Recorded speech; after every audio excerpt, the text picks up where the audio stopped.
First things first, Joe Budden drama. Yeah. How you feel about everything that's happening? Because a lot has been happening. A lot has been happening with Joe from day one, though. That's the crazy part. Like, Joe's been involved in tons of drama from day one. I'm talking about from Jay-Z drama to, you know what I'm saying? Slaughterhouse. G-Unit 50 Jam, drama. Like, I mean. Spotify. Exactly. This pretty much been his life. You know what I mean? Cases with women. Yeah. Been a lot.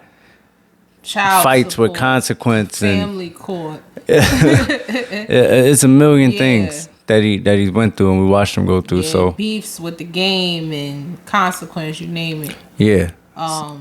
So this ain't nothing new. It just seemed like an onslaught. You know how everything go when one person jump, another person jump, you know what I mean? But when you the bully. But I mean, we talked about initially how the Rory Mal versus Ish and Ice. We talked about that. Yeah. And when we didn't know if they was coming back. And then they came back for that short period of time. Yeah. It was like, cool, everything is, you know what I mean? They're still trying to figure it out, but they back. And then for them to be gone, and I say this because as much as we could say this is the Joe hate train, we have to remember who got the engine ready and hot. That's what I'm saying. When you got the wheels moving, it was exactly Joe because he came out, with the whole, I'm going to use my podcast to talk about these two dudes right here. So we gotta also. But if you are the bully, when somebody punched the bully, everybody jumps the bully. When somebody get the heart to punch the bully, if the bully stumble, that's over. Everybody, it's 30 people gonna jump on the bully. You know what I'm saying? So it just took that one. You feel like Joe is the bully? Is that what you're saying? I feel like he can be bullish. Yeah, in some of his ways and approaches. I mean, according to other people, yeah, for sure. How somebody gonna tell you they want to see their money for 3 years and you just not budge, and you coming in every day smiling, laughing? Right. That's a bully. Right. You know what I'm saying? Not saying he a bully like that, but I'm saying that's bully behavior. I don't know if that's truly what happened if it was 3 years, because it seemed like they was getting sent certain things. Yeah, but I mean. But yeah, I mean, it's very interesting. I mean, how I feel about it is, you have what this group says, you have what the other group says. Nobody is seeing contracts. Nobody is seeing paperwork. Everybody is basing their opinion off of how either Mal and Rory say they feel, or how Joe Budden says that he feels. Yeah. And so we make an opinion based off of that. But I don't know if we have enough facts to say this is correct or this is wrong. Now we could sit here and judge the way his personality is with them and some of the complaints they make in terms of him being disrespectful. Yeah. Like I said, part of what I'm saying is the way he going about it. Right. It's really like when somebody slap you, is one thing. When they slap you and say, "So the fuck what?" That's next level. You know what I'm saying? You start feeling like ultimate disrespect. Like, yo, this motherfucker, like, you could step on my shoe, but like, damn. It's crazy because I mean, you talked about him playing chess, and yeah, I feel like I see a lot of people being strategic and moving in certain ways because, reality is after this, everyone has to have another move. Yeah. It has to do what they're going to do. Whether it be Joe moving on with Ish and Ice, whether it be Rory and Mal keeping their character intact because of some of the things that he said, whether it be Olivia Dope, who may have always wanted to give an explanation to the public of why she left. Or if she's going to go get her lawyer and sue, who knows? But everybody has to move. This what I'm gonna say. Parks, who has to continue to work with, Joe and Ian, and everybody is thinking about the position they're in and what happens to them next. Everybody's playing chess, and I'm not mad at it. Everybody's playing chess. Joe was playing chess because Joe knew that he couldn't win the fight over the details. When you go over the logistics and the clerical shit, Joe wasn't going to win that. So he went and got his therapist and, kind of not play the victim role, but like, yo, I need to get it together. Because he was going hard at first, but they comeback didn't really he softened what he was saying. Yeah, they shit was airtight, so he couldn't really. Yeah, he had to switch his pitch. But I do think it brings a interesting perspective, because everybody is. What I'm hearing from people is different things. I'm hearing people talk about the disrespect. I'm hearing people talk about accounting. I'm hearing people talk about friendship. And all these things are mixed in, and it becomes kind of like a mountain of a mess. Yeah.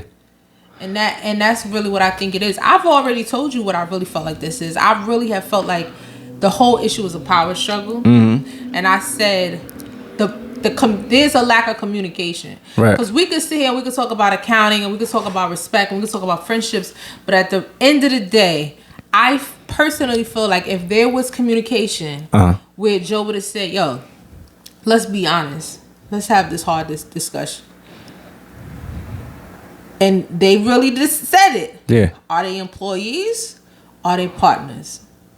Because once you have that defined, it changes the whole scope of the conversation. That's a fact. And I can already tell that the way Joe talks about them, the way he deals with them, the way that he's like accounting, what you mean you need da-da-da-da, is because he sees them as employees. Yeah. You can't go and you can't work at McDonald's and be like, yo, I need the whole accounting of what's coming in and out. Yeah, it's a fact. But if you are partners at that McDonald's, yeah. Even if you're part owner of that particular McDonald's, you can say, yo, I need the ins and out, and it be handed to you, and it be say, yo, my bad, we got it for you quarterly. Yeah, and I think they, like I said, like I told you, if he looked at them like equals, this would be a whole different conversation. Right. But sometimes when you pull in a train, you could forget that the whole train is not just you. Like, because he's making the deals happen. He's doing the paperwork. He came in with the name. He came up with the name. He put the crew together. And then these people come, like, yo, we partners.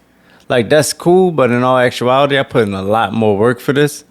So, and it's got my name on it. Like I always tell you, if something got your name on it and it fell, it could fuck your whole entire brand up. Correct. Your name is everything.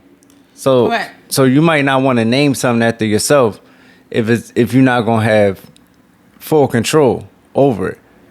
That's you get what I'm saying? That's a fact. But because think about if the Eve show would have been as funny as Martin, that would have changed like the whole trajectory of Eve's career. She would have now been like a Hollywood, but just I'm saying based off the name, that would have never went nowhere. The name Eve would have been like, if I say Martin, even though it's a common name, you're going to be like, oh, yeah, Martin Lawrence. Because it's Brandon and, you know what I'm saying? So, yeah. I know, but that even brings us to a different place, because I don't know if Ma and Rory had always wanted it to be named the Joe Budden Podcast, or if that was, this is what we need. Well, I remember them saying that, though.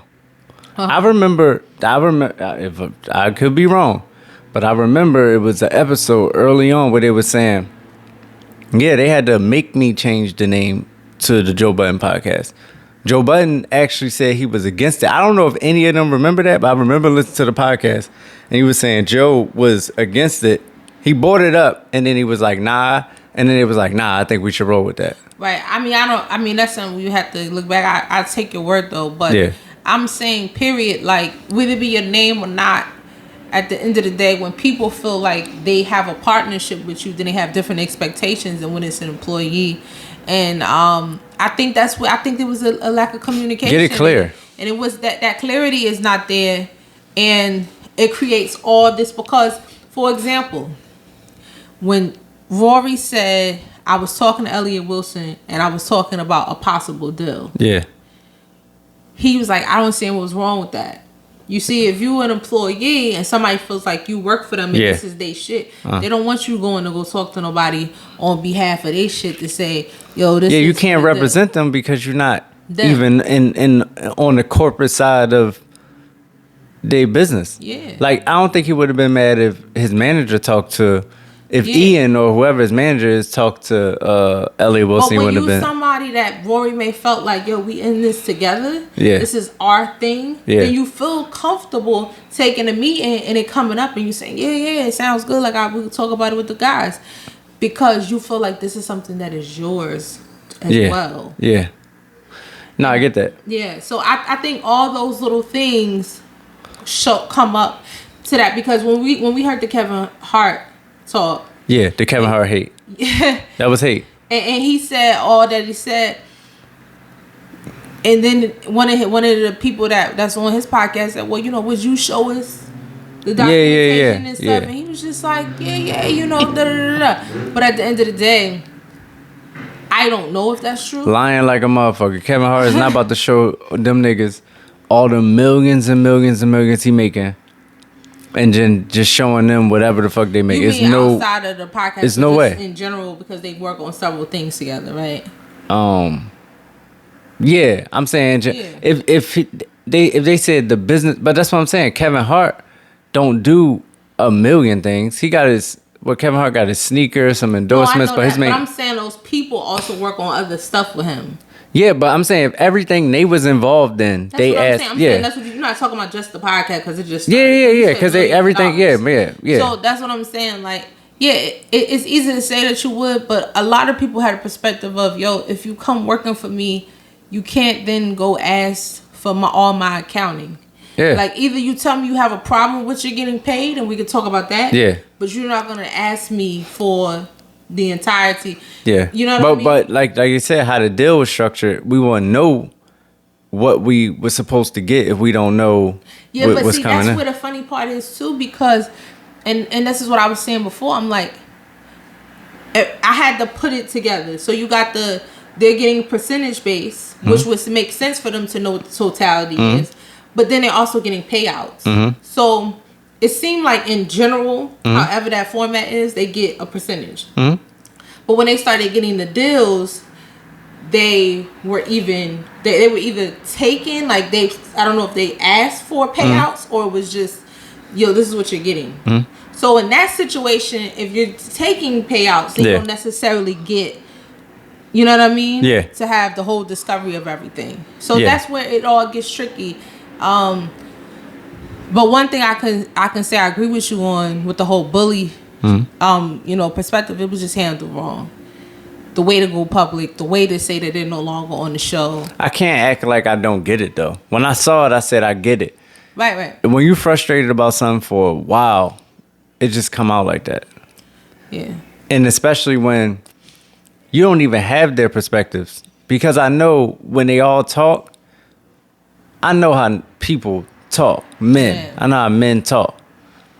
They didn't do it like they did it on that show because he was present. One, somebody gotta listen for you to talk to him like that. And I know Joe probably ain't the type of person to just put his arms behind his back and just like listen without jumping in and making points of his own and trying to prove his argument. So they wouldn't have been able to, because Joe's not going to sit down and listen for an hour. That whole thing was an hour. Yeah. So I know that's not the talk that he got. And once he saw it all put together, it made a lot more sense to him. Yeah, but the thing about it is, too, it's like you have to be careful when you expose who your current enemies are. Even if these people that you say is your brothers and it's really love, at the end of the day, you still got to be careful, because you create a conversation and a platform now for them to go wherever they go in their space, for them to talk about you. Yeah, that's a fact. And then when they talk about you, you talk about them.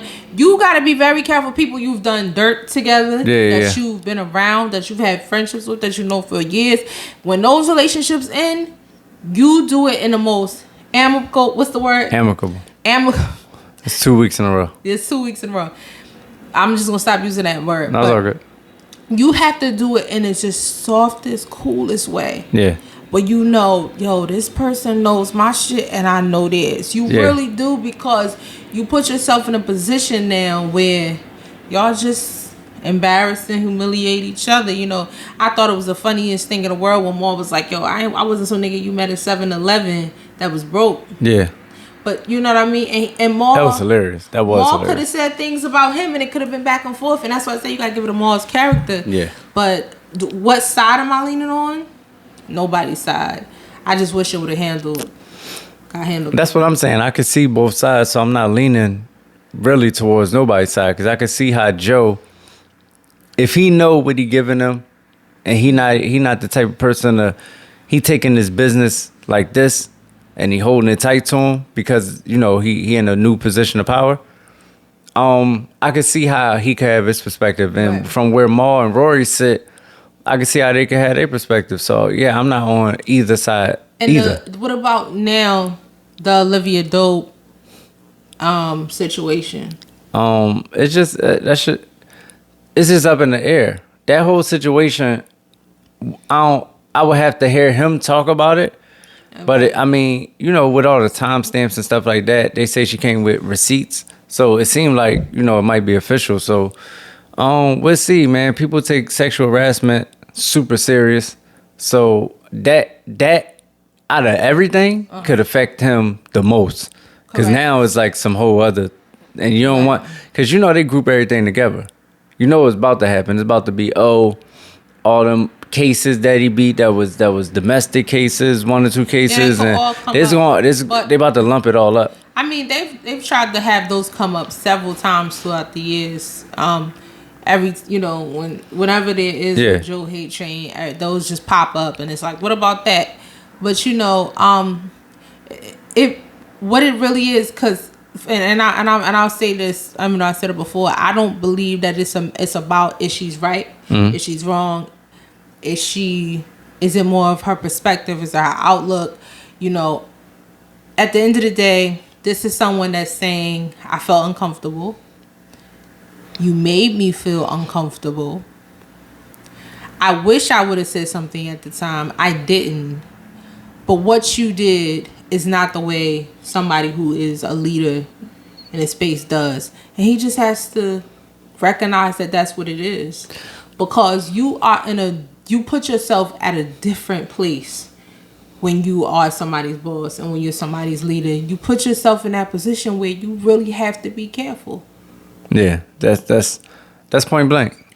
You do, and it may be new to him. Yeah, because as being a leader of Rory and Mal, the point blank period, when you're a boss, you don't just set the tone for business. You set the tone for everything. You set the tone for the atmosphere and environment. You set the tone for the prestige and the morale. You set the tone for the mindset, the vision, everything. And like I said, that's a position you gotta get used to. Me, you know what I'm saying? I've been in that position a few times. I think Joe has too, because at the end of the day, you are even if you got a label over, you got a manager that's managing you. If you got a rap career, you're pretty much the boss of your rap career. But it's not probably as corporate on your side as, you know what I'm saying? Well, you know, when you... Because your road manager is probably your homie, and so is your manager. But when you're the artist, too, artists get away with just having whatever behavior they really want to have. Yeah, that's true. You get away because you're the talent, you're the artist, you get to behave outrageously, you get to, you know, do whatever. And at the most, if it's crazy, people will cover it up for you because they're getting paid and they need to continue getting paid. Yeah. And they'll say that's the artist. But yeah, I mean, when you are running a business, you start bringing all these people of different lifestyles and different backgrounds, and they're not like your homegirls that, you know, you can kind of, that some of the women they brought on the Joe Budden podcast who have been very free and funny and just like, yeah, we can talk about everybody ain't that. We can be sexual. Everybody ain't that. Not every woman is like Everybody's that. not There's that. some women that is like, I'm very pressed. It has to, you know what I mean? And so I'm not judging either one, but I'm saying that you have to recognize that. So you got to just kind of, you know, keep a boundary. Yep. And the boundary is you let me see how far we can go, and then we go there. Yeah. And then even then, sometimes you still decline. Right. And you just create, you know what I mean? Like when you in a corporate space, they do the sexual harassment tape for you to watch on all the 10,000 ways you could possibly fuck up. Yeah. in this particular area. So, yeah, it's just to be safe. You just cut all that shit out. I'm good just waking up. That's how I know I got one more chance to go and cash in and cake it up. Money trees, they throwing shade, just come and rick it up. Playing all day, the motherfucker, we make it up. Feel good, don't it? Haha, feel good, don't it? Yeah, rent paid and the lights on paper tonight. It feel good, don't it?